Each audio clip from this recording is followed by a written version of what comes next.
palmas, irmãos, bem forte para o nosso Deus. Aleluia. Amém, Jesus. Boa noite, meus irmãos. Tudo na paz? Senta um pouquinho em nome de Jesus. Seja bem-vindo à casa de Deus.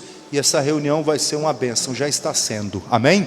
Abra sua Bíblia, você trouxe a sua Bíblia lá no livro de Neemias, lá no capítulo de número 6, em nome de Jesus. Neemias, capítulo 6.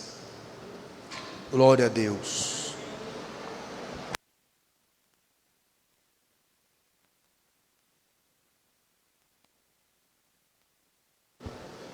Amém, Jesus? Neemias, capítulo de número 6. Irmãos, daqui a 1 hora e alguma coisinha, essa reunião acaba. Você vai voltar para a sua casa, mas você não vai voltar para a sua casa igual. Quem crê, fala graças a Deus. Uma bênção grande vai ser derramada sobre a sua vida, no nome do Senhor Jesus de Nazaré. Olha para o irmão que está do seu lado, diga para ele assim: ó, nesta noite Deus vai falar com você. Irmão Zé Carlos, está aqui dentro, ó. Diga para o outro irmão do outro lado, diga: nesta noite, meu irmão, Deus vai falar com você. Abra o seu coração. Amém? Vamos preparar aqui isso, fica à vontade aí. Vamos preparar aqui, fazer uma oração agora, irmão, no telefone celular. Quem tem um telefone celular aí? A senhora tem um telefone? Ele vai tocar essa semana com boas notícias. Não é coisa ruim não, é coisa boa. Amém? Em nome de Jesus. Quem quer receber notícias boas aí no telefone? Você quer? Segura ele na sua mão agora, que nós vamos fazer uma oração muito boa nele. Em nome de Jesus. Diga assim comigo: Senhor Jesus, eu te apresento o meu telefone e eu te peço, Deus, consagra este telefone com a unção da boa notícia, em nome de Jesus, e amém. A partir de hoje seu telefone está abençoado, amém? Vai tocar com a boa notícia. Já aproveita que ele está aí na sua mão, vai do lado aqui nesse botãozinho aqui, ó, da campainha, e dá uma baixadazinha no volume, porque alguém vai te ligar e aí vai atrapalhar você, vai tirar você da sintonia, em nome de Jesus. Eu já falei com os irmãos obreiros para deixar um balde de água ali. A hora que o telefone tocar, ele ajuda as pessoas a desligar. Ele falou: ô irmã, tudo bem? Deixa eu ajudar a senhora a desligar. Ele coloca na água, desliga na hora. Diga misericórdia. Nunca mais toca. Deixa para lá. Amém, Jesus? Tem até gelo, mas deixa para lá esse negócio aí. Irmãos, essa aqui é a terceira reunião que eu estou estudando essa palavra aqui. Eu comecei um estudo hoje. Nós vamos fazer uma campanha até o final do mês. Hoje é dia 16, vai até o dia 30 essa campanha de oração e jejum. Nós vamos fazer alguns dias aí. Toda a igreja está participando. Eu preguei essa mensagem de manhã, depois expliquei para os irmãos o propósito da campanha. Eles entenderam e entraram na campanha da oração. Não teve um que disse que não iria entrar, até as crianças entraram no propósito da oração. Oração e jejum, tem umas ferramentas que os crentes antigos usavam e que parece que a gente está esquecendo de usar, e essas ferramentas funcionam. E nós vamos aprender aqui hoje que existem algumas ferramentas que Deus nos deu, e essas ferramentas são para ser usadas, para a gente tomar posse da bênção. Neemias capítulo 6, vamos dar uma olhadinha aqui, versículo de número 1. Neemias capítulo 6, versículo 1, está escrito assim: sucedeu mais, que ouvindo Sambalate, Tobias, Gesem e o Arábio e o resto dos nossos inimigos, que eu tinha edificado o muro e que nele já não havia brecha alguma, ainda que até mesmo não tinha posto portas nos portais, Sambalate e Gesem enviaram mensageiros a me dizer: vem, congreguemos juntamente na aldeia, no vale do Ono. Porém tentavam me fazer o mal. Entenda o seguinte: Deus usou um homem chamado Neemias para fazer uma grande obra de restauração. Nós vamos aprender que obra foi essa. Aqui no capítulo 6 você vê que ele conseguiu o projeto dele, que era de edificar e reedificar os muros destruídos. Aí alguém disse assim: eu acho que foi bastante fácil para ele. Não foi. Nós vamos aprender aqui hoje sobre o caminho das pedras, o caminho que ele andou, até ele conseguir a edificação. Nós lemos aqui o capítulo 6, verso 1, ó. Sucedeu que, ouvindo Sambalate, Tobias, Gesem, os arábios, o resto dos nossos inimigos, que eu tinha edificado o muro. Aqui o texto está dizendo que ele conseguiu edificar o muro. Existem muros, irmãos, na nossa vida que nós temos que edificar. Existem brechas que nós temos que fechar, porque senão o inimigo vai ter acesso a nós. E é o que nós vamos aprender hoje aqui. Vamos aprender o tema da mensagem. Eu queria que você repetisse. Você que está aqui, tem pessoas nos assistindo em casa ou ouvindo pela rádio, agora nesse horário, pela página da rádio também. E eu creio que Deus vai abençoar muita gente hoje. Amém, Jesus? Glória a Deus. Eu queria que você repetisse comigo. O tema da mensagem é fechando todas as brechas. Repita aí. Fechando todas as brechas. Não pode ter nenhuma. Vamos lá no capítulo 1. Até aqui foi nossa introdução. Neemias 1, versículo de número 1. As palavras de Neemias, filho de Acalias. Sucedeu que no mês de Quisleu, no ano 20º, estando eu em Suzã, a fortaleza, eis que veio Anani, um de meus irmãos, ele e alguns de Judá. Então perguntei-lhes pelos judeus que escaparam, que restaram do cativeiro e acerca de Jerusalém. E disseram-me: os restantes que não ficaram do cativeiro, lá na província, estão em grande miséria e desprezo. O muro de Jerusalém está fendido e as suas portas queimadas a fogo. Preste atenção aqui. Jerusalém, cidade santa, estava destruída. Essas muralhas foram construídas há 5.000 anos atrás, é muito tempo. E durante alguns anos, irmãos, houve algumas guerras, algumas situações que vieram inimigos, invadiram Jerusalém. Não foi em uma só ocasião, foi algumas. Veio um, destruiu um pedaço, veio outro e destruiu outro pedaço, veio outro e destruiu outro. Então, durante sucessivas guerras, sucessivas batalhas, cada um veio e contribuiu para um pedaço do muro ser destruído, ser derrubado uma área, ser destruída outra área. As guerras houveram, destruíram, trouxeram miséria, trouxeram problema, trouxeram calamidade. E aí os anos passaram, e a cidade ficou destruída, os muros derrubados. A honra de uma cidade era a sua muralha. Jerusalém estava sem honra, estava com as suas muralhas derrubadas. O povo estava em miséria. Quem sobreviveu daquela guerra estava lá na cidade em miséria. Aquele povo estava sofrendo. Aí, irmãos, Neemias, que morava muito longe de Jerusalém, ele morava na fortaleza de Suzã, muito longe, quase a 1.000 quilômetros de distância, bem longe.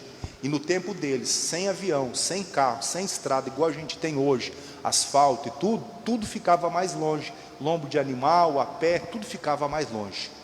Então entenda o seguinte: Neemias, quando ele ficou sabendo de como estava Jerusalém, qual era a situação daquele povo, aonde morou o avô dele, onde morou o pai dele, onde morou o bisavô, as tias, os parentes, aonde veio lá os parentes dele em geral, toda a família dele era de lá. Quando ele ficou sabendo, ele se assentou e chorou. Mas quem é que foi que passou isso para ele? O Anani. O Anani foi uma pessoa usada para causar na vida de Neemias um avivamento, e esse avivamento que entrou no coração dele, passou depois para a terra de Jerusalém. Tem coisas que a gente fica acomodado, até que Deus usa alguém para nos despertar. Dá uma olhadinha para quem está do seu lado, fala para ele: desperta, meu irmão. Fala para ele, mas com carinho, né? Porque senão ele não volta mais na igreja. É com carinho. Amém, Jesus? Fala assim, com um sorriso, fala: desperta, irmão. Desperta. Tem pessoa que está dormindo, irmão. Está dormindo na fé. Sabe por quê? A Bíblia traz assim tantas coisas boas que Deus ele trouxe para nós, tanta coisa boa, mas não é pouca não, muita coisa boa. Em relação à cura, por exemplo, você me vê pregando aqui, ó, e eu fazendo uso de nada para ler a Bíblia. Eu lembro há 2 anos atrás, eu fui no oftalmologista para fazer exame de rotina, eu uso óculos. e fui fazer exame de rotina. Aí o médico, eu acho que aquele médico, ele devia estar perturbado aquele dia, não sei, bom, ele não estava da cabeça não. Aí eu lembro que eu fui fazer a consulta, ele mediu daqui, mediu dali, olha para cá, ela coloca as letrinhas e tudo mais, e vai, e amém Jesus, e glória a Deus, tem que prestar atenção ali, irmão obreiro. E vai para lá, e vai para cá, e olha, e examina, e mede, e põe a letrinha, está enxergando, não está enxergando. Aí no final do assunto ele diz assim, olha, o seu grau é tal, e deixa eu dar uma notícia para você. Você está enxergando bem aí para ler e tudo? Eu falei, não está aquelas coisas não, mas está indo, eu estou tocando o barco. Ele disse, olha, já não está legal, e daqui um ano vai estar pior. Daqui um ano você vai ter muita dificuldade para ler. Eu falei, é? Ele, é. Aí fiquei pensando assim, e ele falou de uma maneira assim, tão assim, enfática, que parecia até que ele estava com alegria de saber algum problema na vida dos outros. Mas eu cancelei aquela palavra. E eu consigo ler, e aqui essa lâmpada aqui não é tão forte como a lâmpada da igreja onde eu estava lá não. E eu consigo ler muito melhor do que antes, diga amém. Ele disse, vai piorar, e eu protestei, falei, não, negativo. Ah, pastor, mas é porque depois de uma certa idade, o senhor não é mais um mocinho de 20 anos, nem de 30, já são 4.0, eu tenho 40 anos, mas não estou com 99, porque as pessoas só ficam velhas depois de 99 anos, diga glória a Deus, só depois de 99, antes não, antes a gente tem muita saúde. A Bíblia ela traz uma promessa que o dia que eu li, eu guardei, tomei posse dela, passei por uma situação e venci. Eu li na Bíblia, dali abundância de dias e lhe mostrarei a minha salvação. Salmo 91, 16. Eu peguei aquela palavra para mim. Então tem coisas que a gente tem que se apossar e tomar posse, em relação à cura, em relação à prosperidade. Tem gente que diz, não pastor, eu nasci pobre. Você nasceu pobre, mas você não precisa continuar pobre pelo resto da sua vida. Eu quando eu nasci eu não tinha roupa, você não tinha roupa também. Quem nasceu aqui, você veio com roupa quando você nasceu? Todo mundo foi igual, veio ou não foi? Você veio do mesmo jeitinho, sem roupa. Você nasceu, ó como é que era a situação ruim sua. Ó, você nasceu sem roupa, você não sabia falar, não sabia andar, não sabia usar as mãos para fazer nada. Depois você foi descobrindo que era a mão, para que servia. Você não sabia absolutamente, tudo você aprendeu. E tem coisas que você aprendeu na caminhada da vida, teve gente que te ensinou que você é pobre. Ah, eu sou pobre. Te ensinaram e você acreditou. É mentira isso aí. Você é rico, diga, eu sou rico. Não, pastor, mas eu não tenho 4 carros, um apartamento. Eu não estou falando disso aí, irmão. Isso aí você trabalha, você luta e você consegue. Alguns conseguem mais rápido, e uns conseguem mais devagar, mas você consegue, você vai se esforçando, você consegue. Eu estava um dia desse conversando com uma senhora, fui resolver um assunto lá de vizinho, e ela falando assim, olha, eu moro nessa, ela parece que ela é viúva, eu moro nessa casa já fazem 20 anos que eu estou construindo essa casa, ela deve ter uns 60, mora sozinha, ela e um cachorrinho, um poodle, é vizinha de casa. A gente estava conversando um assunto lá do muro, fui resolver um negócio lá, e ela dizendo, eu tenho, essa casa já tem 20 anos que eu estou construindo essa casa, a casa é enorme. Ela falou, a única coisa que falta agora é o acabamento, falta rebocar já está, falta só a pintura final, aqueles detalhezinhos finais. É a casa dela, ela tem uma casa, ela lutou durante 20 anos, ela sozinha, mora só. Ela lutou, foi lá, o pedreiro vinha fazer um serviço, ela economizava mais um pouquinho, e lutava e via, e fazia. Irmão, existem níveis de prosperidade. A gente que acha que ter prosperidade é ter 4 aviões, é ter isso, é ter aquilo. Para que você vai precisar de 4 aviões? Você não é dono da empresa de avião. A sua prosperidade é compatível ao seu nível de vida, para que você vai usar. Então tem, não, eu sou pobre. Quer ver uma coisa? Quem de vocês aqui tem uma televisão colorida? Você tem uma geladeira? Você tem um fogão, é aquele que você aperta o botão e sai o fogo assim, não precisa de você ficar colocando graveto e ficar soprando. Quem tem? Você tem um fogão? Tem um fogão? Televisão colorida? Geladeira? Você tem na sua casa internet? Só tem telefones, tem telefone celular? Tem internet? Deixa eu te provar como é que você é rico. Tua avó ou bisavó nunca teve uma geladeira igual que você tem. Tua avó morreu sem saber o que é uma televisão colorida.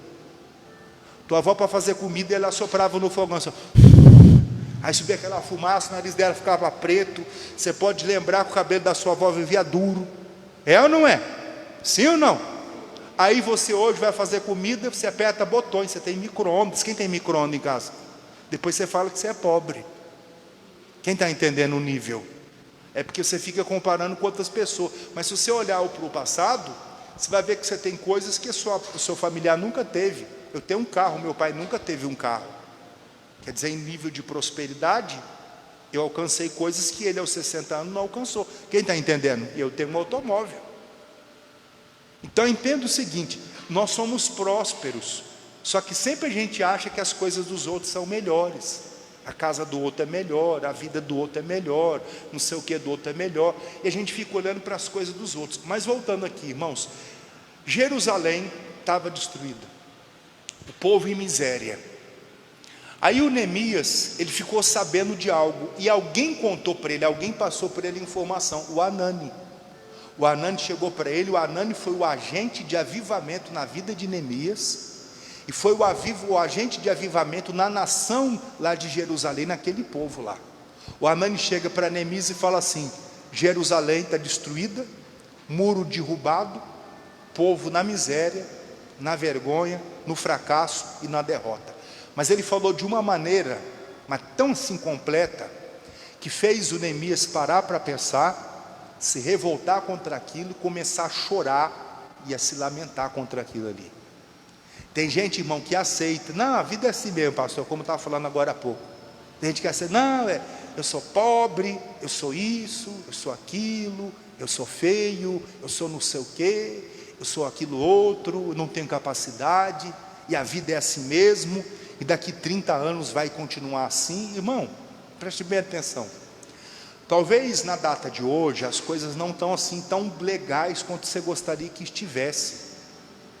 Talvez você não está no emprego que você gostaria de estar, mas você está no emprego, você tem uma fonte de renda, pequena ou grande, mas você tem.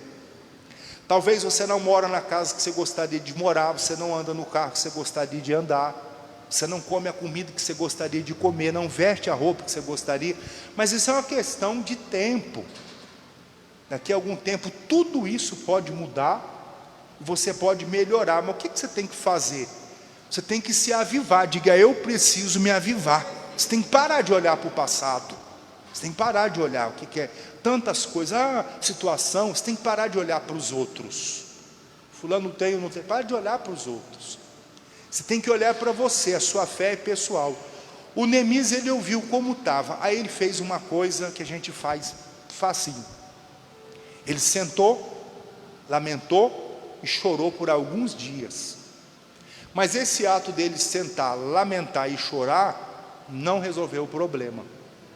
Tem pessoa que acha que vai resolver os problemas murmurando, resmungando, falando mal dos outros e comentando com não sei quem. Trabalha numa empresa, fica comentando com o porteiro, com o outro fulano, com o Beltrano, com não sei quem, com o ajudante do ajudante do ajudante. Não vai resolver nada. Não vai resolver. Não vai resolver absolutamente nada. Reclamar e chorar. Aliás, reclamar e chorar só serve para uma faixa etária só dos seres humanos. Reclamar e chorar serve só para os bebês, porque os bebês não sabem impedir. Um menino com 3 meses está lá chorando, a fralda dele cheia de urina de madrugada, que ele começa a incomodar ele. Aí ele não sabe cutucar a mãe e fala assim: mãe, acorda. Por exemplo, em casa eu tenho um menino, ele tem 4 anos de idade. Aí ele acorda de manhã, ele acorda primeiro que todo mundo, é o despertador. Aí ele vai lá na porta, aí ele bate assim na porta, aí ele entra com aquela cara branca dele, ele entra, aí ele vai lá no cantinho. Tem dia que a minha esposa já dá bronca dele e fala: amanhã você não me acorda não, acorda seu pai. Aí ele vai com medo assim, aí ele fala: eu quero o celular para assistir o desenho. Aí tem hora que eu finjo que eu estou dormindo, deixa eu lá, você nem sei o que eu estou falando de manhã. Aí ele vai, ele vê que eu não dou muita atenção, ele vai lá na mãe: quero o telefone. Ela pega e dá o telefone, coloca no negócio lá, para ele assistir, ele vai assistir. Ele com 4 anos já sabe pedir. Então ele levanta, ele vai lá, pede, senta na cama dele, fica assistindo lá o desenho dele lá. Meia hora depois a gente acorda, todo mundo vai tomar café. Mas ele sabe pedir. Um bebezinho, ele não sabe pedir. Então ele faz o quê? Chora. Ele chora, e se você não dá atenção, ele chora mais alto. E o choro de uma criança é tão agudo que acorda até quem já morreu. Já viu? De madrugada, levanta todo mundo. Enquanto você não resolver o problema dele, você vai e troca a fralda. Não resolveu, ele continua chorando. Ele está com fome. Aí você vai dar leite, não resolveu. Então ele está com alguma dor. Aí você faz uma massagenzinha na barriga. Ele resolveu, dormiu. Ele não sabia falar, estou com dor, estou com fome, está me incomodando essa fralda. Então ele chora. Chorar serve só para uma faixa etária, os bebês. Dá uma olhadinha para o lado aí, com jeitinho. Olha aí para o irmão. Irmão, fala aí. Você não é bebê.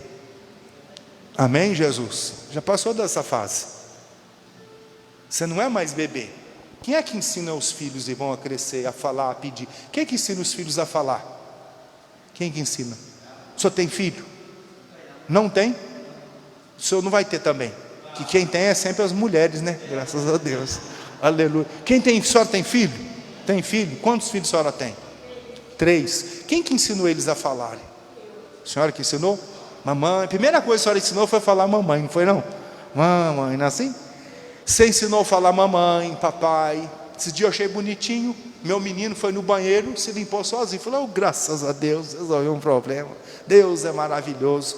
Aí ele saiu e tudo. Aí falou, você não vai chamar a gente para limpar não? Não, já aprendi já. Falou, está grande já, graças a Deus, resolvido um problema já. Deus é bom. O que ensinou ele? A mãe ensinou ele a limpar. O que ensinou a falar? A gente que ensina. Ô, irmão, na igreja, o que ensina os crentes a amadurecerem? Não é assim, favor não, é obrigação do pastor. Ensinar o membro da igreja a amadurecer, a crescer. A deixar de ser aquele membro que sempre está dependendo do pastor. Não é que o pastor não quer fazer as coisas, mas o pastor tem que ensinar o membro da igreja a não depender do pastor, a depender dele mesmo e de Deus. Quem está entendendo? Tem gente que fica a vida toda atrás do pastor. Pastor, pastor, pastor. Mas por que a pessoa fica sempre atrás do pastor? Porque o pastor foi mau e foi um monstro. Ele não ensinou o membro da igreja dele a ser um cristão maduro, a ser um cristão que quando a luta vem, ele vence, ele ora, ele busca, ele usa as ferramentas. Nós vamos aprender que o jejum e a oração. Ele fica no canto reclamando, murmurando, ninguém lembra de mim, esquecer de mim. Isso é as crianças que fazem, as crianças espirituais. O Neemias, ele fez o que qualquer um faz, lamentou e chorou, mas aí não resolveu. Aí ele falou, bom, agora é hora de fazer alguma coisa que os adultos espirituais fazem. O que diz aqui, Neemias 1, versículo 2 em diante. Eis que veio Anani, um dos meus irmãos, ele e alguns de Judá. Então perguntei pelos judeus que escaparam, que restaram do cativeiro e acerca de Jerusalém. E disseram-me, os restantes que não ficaram do cativeiro, lá na província, estão em grande miséria, desprezo.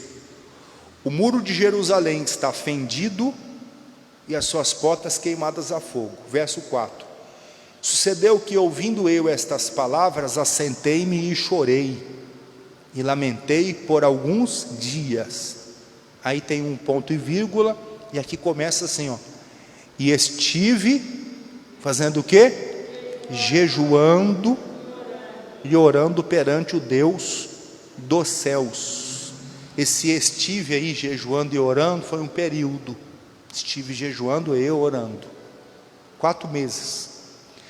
Quando ele foi saber como é que estava Jerusalém, aqui a Bíblia dá o nome de um mês lá, fala aqui, no mês de Quisleu. Esse mês de Quisleu ali, ao nosso calendário, é o mês de dezembro.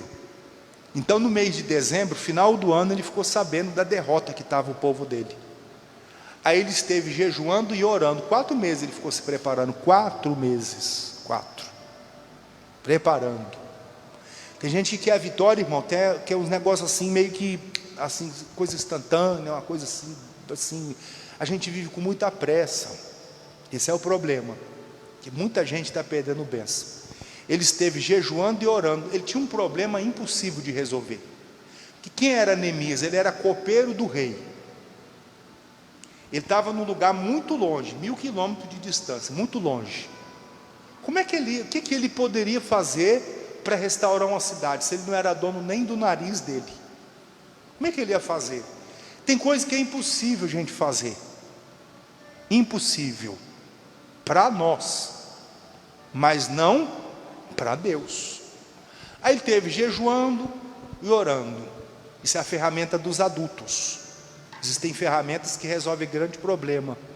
O dia que eu fui pregar essa televisão aqui na parede, eu vim com 2 ferramentas: furadeira, furei, coloquei a bucha, peguei o parafuso. Se eu fosse parafusar com a mão, primeiro que eu não ia conseguir parafusar com a mão, e segundo que eu ia machucar também os meus dedos, eu não ia conseguir pendurar a televisão na parede. Então eu usei ferramentas. Eu uso essa daqui para parafusar. Eu estou fazendo o culto aqui, eu uso uma ferramenta, o microfone, é uma ferramenta muito boa, leve, ó, tranquilo. Prego aqui, preguei já de manhã, 2 cultos, estou pregando isso aqui, meu braço não dói, levinho, som gostoso, limpinho. Eu estou usando uma ferramenta muito boa ali, uma câmera, estou usando um computador, tem a internet com a ferramenta que a gente usa para evangelização. Então são ferramentas que a gente usa. Tem ferramentas que a gente precisa usar e saber usar da maneira certa. O Neemias, ele lamentou e chorou, é uma ferramenta das crianças, aí não resolveu, aí ele deixou de lado. Aí o que ele fez agora? Ele foi jejuar e orar. Nesse que ele jejua e ora, busca a Deus, ele começou a entender algumas coisas. Deus começou a mostrar para ele: Neemias, sabe o que o teu povo, a tua nação foi destruída? Pecado.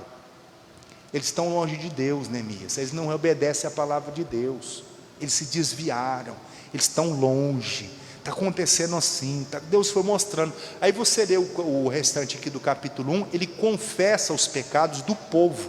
Ele diz: Senhor, de todo nós nos corrompemos, nós não guardamos teus mandamentos. Aí ele foi orando pelo povo, foi intercedendo. Aí no capítulo 2 está o Neemias trabalhando, com a bandeja dele servindo o rei, foi servir vinho para o rei. Ele nunca havia servido o rei com o rosto triste. Aí ele vai nesse dia e decide: vou fazer diferente. Deus deu para ele uma estratégia: se mostre triste. E ele sabia, servir ao rei triste era risco de morte. Está lá ele servindo o rei com a cara triste. O rei olha para ele e diz: o que você tem? Você está doente? Aliás, isso não é doença não, isso é tristeza de coração. Ele: ó rei, como é que eu não vou estar triste se a cidade onde está o sepulcro dos meus pais está destruída, está derrotada? Aí o rei perguntou para ele: o que você precisa, Neemias? Ele já estava com um relatório pronto, do que ele precisava, de quantas pessoas ele precisava para ajudar ele, que material que ele precisava para restaurar aquela cidade, documentos. Ele estudou tudo, irmão. Ele sabia que tinha algumas fronteiras que ele tinha que passar, ele precisava de autorização para chegar a determinados lugares, material que ele precisava pegar. Ele foi estudando tudo. Quando apareceu a porta e a oportunidade para ele entrar, ele já estava pronto. Nós precisamos nos preparar para a vitória. Tem gente que quer a vitória, mas ela não quer se preparar. Ela quer sentir qualquer, não, que Deus tem a obrigação de me ajudar, de me abençoar. Não, Ele vai abençoar você, mas você também tem que fazer a sua parte. Quem está entendendo, diga amém. Você também tem que se preparar. Por exemplo, quem é solteiro ou solteira tem que se preparar para casar, tem que estudar. Para que uma pessoa casa? Que tem gente que acha que casamento é só para ter relacionamento íntimo. Eu vou ter relacionamento íntimo, vai ser muito legal. Você está redondamente enganado. Casamento não é só isso. Mas para quem é solteiro, eu acho que é só isso aí só. Que é só isso exatamente. Não, casamento é uma coisa muito séria. É uma decisão que você toma hoje, que vai refletir pelo resto da sua vida. Mas a sociedade não ensina isso. Não deu certo, você separa, pega outra. Não deu certo, separa, pega outra e vai sendo feliz aí. Tem um camarada aí que já casou 7, já vai para a 8ª vez já. Ele é especialista em casar, ele sabe muito de casamento. Ele só não sabe casar certo, ficar com a pessoa até o final da vida. Eu queria precisar de umas 8 vidas. Tem gente que está achando que é isso. Então, quem é solteiro tem que se preparar para casar.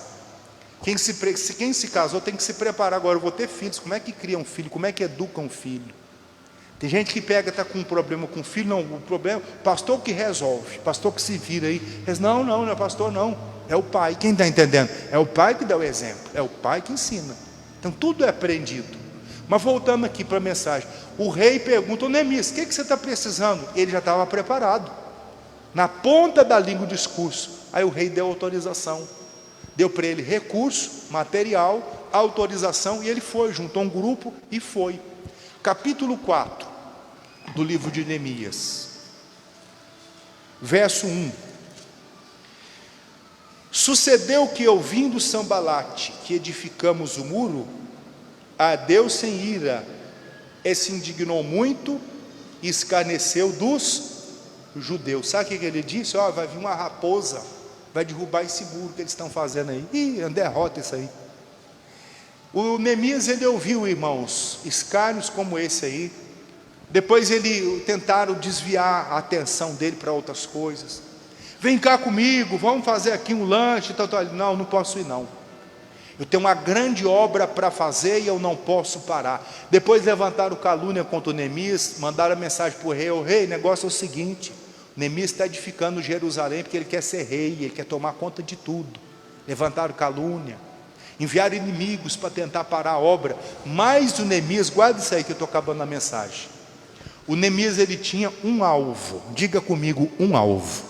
Você tem que ter um alvo, porque se você tiver um alvo, se você tiver um objetivo, você não vai olhar nem para a esquerda nem para a direita, você só vai olhar para o alvo. O seu alvo é a vitória. Vai acontecer algumas coisas, vai aparecer alguns empecilhos, algumas barreiras, mas se você estiver olhando para o alvo, você não tira os olhos do alvo. Aí você vence os obstáculos, as barreiras aparecem, as lutas vêm, a dificuldade vem, tudo acontece para dar errado. Mas você tem um alvo: eu vou conseguir, e eu vou conseguir. Você vai lutando, até você conseguir. Você precisa de ter um alvo. Por que tem gente que desvia? Porque ela não tem um alvo. O nosso alvo é a salvação, é a vida eterna, é encontrar com Cristo. Por que tem gente que se desvia? Porque ele está com um alvo em alguma coisa dessa terra aqui. Aí alguma coisa consegue, outra não consegue. Eu não preciso ir para a igreja não. Irmão, a igreja é o nosso quartel general. A gente vem aqui, recebe as instruções do chefe dos chefes, do rei dos reis, do senhor dos senhores, para lá fora no campo a gente batalhar. Diga amém, Jesus. A igreja é para isso, é para a gente receber aqui a ferramenta, receber o alimento, e durante a semana a gente guerrear contra o mal, vencer os problemas. Tem gente, não, que não precisa não, que igreja não sei o quê, que isso, que aquilo, e a pessoa não tem um alvo. Tem que ter um alvo. Meu alvo é Jesus, meu alvo é salvação. As outras coisas são detalhe, a prata e o ouro, outras coisas são detalhes, isso aí Deus vai acrescentar. Mas o meu alvo é Cristo, e eu vou alcançar a minha bênção. O apóstolo Paulo diz: eu olho para o alvo e eu me esqueço das coisas que ficou para trás. Ele tinha um alvo. O Neemias lutou. Aí o capítulo 6, que foi o primeiro versículo que nós lemos no início da mensagem, diz assim: sucedeu, capítulo 6, verso 1: sucedeu mais que, ouvindo Sambalate, Tobias, Gesem e o Arábio, e o resto dos nossos inimigos, que eu tinha edificado o muro. O inimigo ficou sabendo que ele conseguiu. O seu inimigo vai ficar sabendo que você conseguiu. Levante a mão e diga: eu vou conseguir. A bênção é tua. Guarda essa palavra no seu coração. Tenha um alvo. O seu alvo é Jesus. Ele lutou, ele usou as ferramentas, oração e jejum. Marcos 9 lá fala que os discípulos foram orar e não conseguiram expulsar o demônio. Aí eles voltaram para casa com a cabeça baixa. Aí eles perguntaram: Senhor, perguntaram para Jesus, por que nós não conseguimos expulsar o demônio? Aí Jesus deu a lição para eles. Está lá Marcos 9, verso 29. Ele diz assim: esta casta é tipo. Esse tipo aí de demônio não sai com coisa alguma, a não ser com oração e jejum. Eu estava contando aqui, eu só vou fechar a mensagem aqui agora. Eu fui pastorear uma igreja, e quando cheguei na igreja dava até medo. Era um salão enorme, e a comparação do salão era também as contas e as despesas da igreja. Tudo era grande. A igreja era grande e as contas eram grandes. A reunião do domingo de manhã, quando eu cheguei, primeiro domingo, eu fiquei até apavorado assim. Falei: meu Deus do céu, muita gente, pastor, muita cadeira, misericórdia. O salão maior do que esse aqui. Aí eu lembro que não deu 20 pessoas de manhã, não deu, foi menos que isso. Aí fiquei pensando, não, acho que o pessoal chega atrasado aqui, não é não? Aí me disseram, não pastor, já deu o horário do culto, pode começar, já está aí atrasado, o culto é 8 horas. Mas o pessoal não vai vir? Hoje está cheio, pastor. Eu falei, meu Deus do céu. Aí fui recolher a oferta, né? Chegou a hora da oferta. Amém, pessoal? Quem trouxe? Aí eu fui olhar para as contas da igreja. Aí fui contar a oferta da igreja, aí eu queria chorar. Falei, meu Deus do céu. Aí a irmã estava falando assim, pastor, tem muita gente que é desempregada. Aí fui fazer um censo na igreja, tinha uns 25 membros, dos 25 membros, uns 20 estavam desempregados, mais ou menos, 17 a 20. Aí eu falei assim, como é que eu vou pedir oferta para eles e dízimo se eles não têm para dar? Quem não tem, não vai dar, como é que eu vou pagar a conta da igreja? Aí eu ficava com medo, a hora que passava carteiro, que o carteiro já vinha com aquela bolsinha assim amarelinha, né, escrito correio, já vinha todo feliz, né? Número tal, é aqui? Falei, não, é assim, tome. Aí vim com um pacote assim, conta não sei do que, do telefone, vinha um bloquete assim, ó. Falei, gente, tudo isso do telefone? Irmão, 18 anos atrás, uma conta de telefone de R$400, você fica doido, fica ou não fica? Quanto que seria essa conta hoje? 3 mil. Falei, meu Deus do céu, que telefone é esse, gente? Aí o telefone da igreja. Falei, meu pai, cadê a tesoura para cortar essa linha aí? A conta da luz, um dia parou o caminhão da empresa de eletricidade na porta da igreja, encostou no poste assim, falei, é hoje, e era a hora do culto, e eu sabia que tinha a conta atrasada, falei, eles vão cortar. Aí fiquei espírito de oração, amém, irmãos, que a Bíblia diz, eu fazendo culto, a Bíblia diz aqui, e eu comecei a ficar corado, falei, vai cortar a luz, falei, que vergonha, vou passar agora, meu pai do céu, aleluia, Jesus, comecei até a tremer assim. Aí eles foram arrumar a lâmpada, era a lâmpada do poste, a hora que foi embora e a lâmpada continuou acesa, eu falei, Jesus, aí eu fui orar, irmão, falei, Jesus, essa igreja não é minha, ela é do Senhor. Tem tantas contas da luz atrasada, tanta de água, tanto de telefone, e eu fui enviado para cá, e quem me mandou para cá foi o Senhor. Os irmãos da igreja estão aí com problema sério financeiro, e eu vou orar, o Senhor vai abençoar eles, e eles vão ter recurso para ajudar a tua casa, porque essa igreja não é minha, e os problemas dessa igreja não são meus. Eu orei sério diante de Deus. E aí tudo que eu sabia fazer, eu comecei a fazer, levantava de madrugada e orar, meio-dia, 4 horas da tarde, 6 horas, jejuar, orar, saía para evangelizar, ia visitar os irmãos, pegava o óleo, e eu ia na casa dos irmãos para fazer unção, ia para cá, ia para lá, eu era tão magro que quando o vento batia, eu ficava até com medo, tinha que segurar no poste, andava a pé para lá e para cá, andar a pé é uma benção. E aí fui andando, subi a montanha, desci a montanha e fui fazendo o meu trabalho. Aí Deus foi abençoando aqueles irmãos. A irmã vinha contar o testemunho, eu ficava mais feliz do que ela. Pastor, graças a Deus, Deus abriu a porta do emprego, vou começar segunda-feira, minha irmã, Deus abençoe. Aí viu outro irmão, tinha um irmão rico na igreja, ele tinha uma bicicleta, sabe aquela bicicleta velha? Não é nem velha, é velha mesmo, é velha com velha. Se fosse velha ainda estava bonita, a bicicleta velha, mas ruim mesmo. Aquela que quando anda a roda está assim, ó, vai para o lado assim, sabe aquela bicicleta lá? Era o irmão mais rico da igreja. O irmão jogou a bicicleta fora, comprou uma moto, diga glória a Deus. O outro, pastor, comprei um carro. Falei, que benção, meu irmão. Pastor, comprei, consegui. Pastor, vai lá na minha casa um dia, saí do aluguel. Eu vi e comecei a ver Deus abençoar aqueles irmãos. E eu aprendi uma coisa: quando você que é membro da igreja é abençoado, você prospera, você vence, você cresce, a igreja onde você é membro também cresce. Sabe por quê? Porque aí o pastor fala assim, quem trouxe o dízimo? Mas você tem um dízimo para trazer, diga glória a Deus. O pastor fala, pessoal, tem a conta da luz que da igreja é R$700, 10 pessoas com 70, quem pode ser o primeiro a levantar? Que você tem. Quando você prospera, a igreja que você é membro prospera. Você acha que o diabo quer que você prospere? De jeito nenhum, porque não quer ver a casa de Deus ser abençoada, a sua família ser abençoada, os seus filhos ser abençoados. Mas eu comecei a orar, Jesus abençoe esse povo, e fui orando, e Deus foi abençoando. A reunião que não dava 20 pessoas, começou a encher de manhã a igreja. Aí eu abri um culto à tarde, começou a encher. A reunião da noite, no domingo, que dava 2 pessoas, começou a encher também. Quando eu saí daquela igreja, deixei mais ou menos uns 200 membros naquela igreja.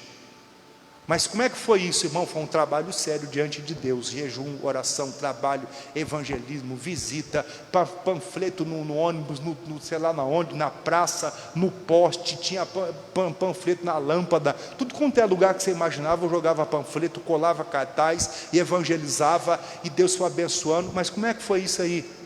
É a consagração. A casta de demônio que não sai se não for com oração e jejum. Pastor, tem uma loja, a loja não vai para frente, é demônio, pode orar que o demônio vai sair. Pastor, meu filho está fumando maconha, é demônio, pode orar que esse demônio aí vai sair, em nome de Jesus. Pastor, meu marido tem um problema com vício, alcoolismo, não sei o que lá mais, isso aqui, começa a consagrar, você vai conseguir expelir esse demônio aí. Você já xingou ele, você bateu nele, você já internou ele, nada disso resolveu. É hora de você usar a ferramenta que funciona. Começa a se consagrar a Deus. O discípulo, cabe a mensagem aqui, o discípulo disseram: mestre, por que a gente não conseguiu? Ele disse assim: essa casta aí não vai sair com coisa alguma, a não ser com oração e jejum. Então nós vamos fazer isso e a vitória vai vir. Amém? Que Deus fale mais com você. Vamos ficar de pé, daqui a pouco eu explico mais a campanha que nós vamos fazer aqui. Vamos fazer uma oração agora. Levante a sua mão comigo aos céus, diga: Senhor Deus, eu te apresento as minhas mãos e eu te peço, Pai, coloca nesta mão a unção do Senhor e o seu poder no nome de Jesus. Põe essa mão no seu coração. Se tiver com qualquer outro problema, põe sobre o lugar da enfermidade. Pai, nós ouvimos a tua palavra e eu creio que o Senhor está operando grandes coisas no nosso meio. Abençoa, meu Deus, os irmãos aqui da igreja e os irmãos de casa agora. Nós vamos encerrar a transmissão do Facebook, mas eu peço uma bênção sobre a vida de todos eles agora em nome de Jesus. Toca, Senhor, cura, liberta, restaura, dê a vitória a todos que nos acompanham agora pela rádio, pela transmissão do Facebook, pelo canal da igreja. Jesus, dê a vitória. A palavra do Senhor é verdade e ela diz que o Senhor é bom. Oh, que o Senhor opera muito mais além do que nós podemos pedir, pensar ou imaginar. E eu te louvo, Jesus. Oh, eu te agradeço, o Senhor é maravilhoso. Oh, rabala xerere clabarachurianda ralabalaia ribala tilibiri clamarabachurianda. Glória, glória, glória a Deus. Aleluia, Deus.